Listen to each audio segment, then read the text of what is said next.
So much for the police court, said Holmes thoughtfully, tossing aside the paper. The question for us now to solve is the sequence of events leading from a rifled jewel case at one end to the crop of a goose in Tottenham Court Road at the other. You see, Watson, our little deductions have suddenly assumed a much more important and less innocent aspect. Here is the stone. The stone came from the goose, and the goose came from Mr. Henry Baker, the gentleman with the bad hat, and all the other characteristics with which I have bored you. So now we must set ourselves very seriously to finding this gentleman and ascertaining what part he has played in this little mystery. To do this, we must try the simplest means first, and these lie undoubtedly in an advertisement in all the evening papers. If this fail, I shall have recourse to other methods. What will you say? Give me a pencil and that slip of paper. Now then, found at the corner of Goodge Street, a goose and a black felt hat. Mr. Henry Baker can have the same by applying at 6:30 this evening at 221B, Baker Street.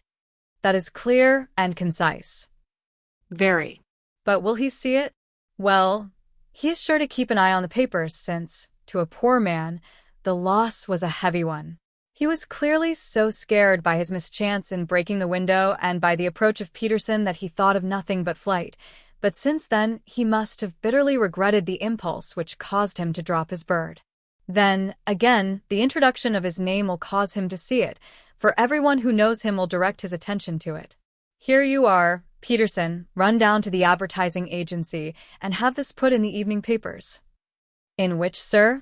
Oh, in the Globe, Star, Pall Mall, St. James's Gazette, Evening News, Standard, Echo, and any others that occur to you. Very well, sir. And this stone. Yes, I shall keep the stone. Thank you. And I say, Peterson, just buy a goose on your way back and leave it here with me, for we must have one to give to this gentleman in place of the one which your family is now devouring. When the commissionaire had gone, Holmes took up the stone and held it against the light. It's a bonny thing, said he. Just see how it glints and sparkles. Of course it is a nucleus and focus of crime. Every good stone is. They are the devil's pet baits. In the larger and older jewels every facet may stand for a bloody deed. This stone is not yet 20 years old. It was found in the banks of the Amoy River in southern China and is remarkable in having every characteristic of the carbuncle, save that it is blue in shade instead of ruby red. In spite of its youth, it has already a sinister history. There have been 2 murders, a vitriol throwing, a suicide, and several robberies brought about for the sake of this 40-grain weight of crystallized charcoal. Who would think that so pretty a toy would be a purveyor to the gallows and the prison? I'll lock it up in my strong box now and drop a line to the Countess to say that we have it. Do you think that this man Horner is innocent? I cannot tell. Well, then, do you imagine that this other one, Henry Baker, had anything to do with the matter? It is, I think, much more likely that Henry Baker is an absolutely innocent man who had no idea that the bird which he was carrying was of considerably more value than if it were made of solid gold. That, however, I shall determine by a very simple test if we have an answer to our advertisement. And you can do nothing until then? Nothing.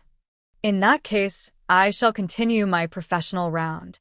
But I shall come back in the evening at the hour you have mentioned, for I should like to see the solution of so tangled a business. Very glad to see you. I dine at 7. There is a woodcock, I believe.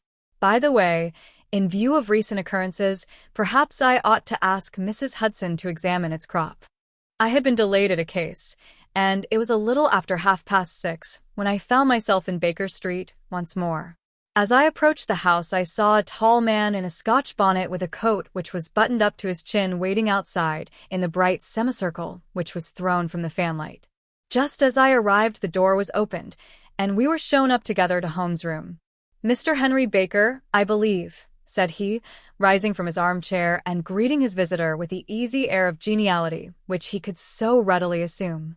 Pray take this chair by the fire, Mr. Baker. It is a cold night, and I observe that your circulation is more adapted for summer than for winter. Ah, Watson, you have just come at the right time. Is that your hat, Mr. Baker? Yes, sir, that is undoubtedly my hat. He was a large man with rounded shoulders, a massive head, and a broad, intelligent face, sloping down to a pointed beard of grizzled brown. A touch of red in nose and cheeks, with a slight tremor of his extended hand, recalled Holmes' surmise as to his habits. His rusty black frock coat was buttoned right up in front, with the collar turned up, and his lank wrists protruded from his sleeves, without a sign of cuff or shirt. He spoke in a slow staccato fashion, choosing his words with care, and gave the impression generally of a man of learning and letters who had had ill usage at the hands of fortune.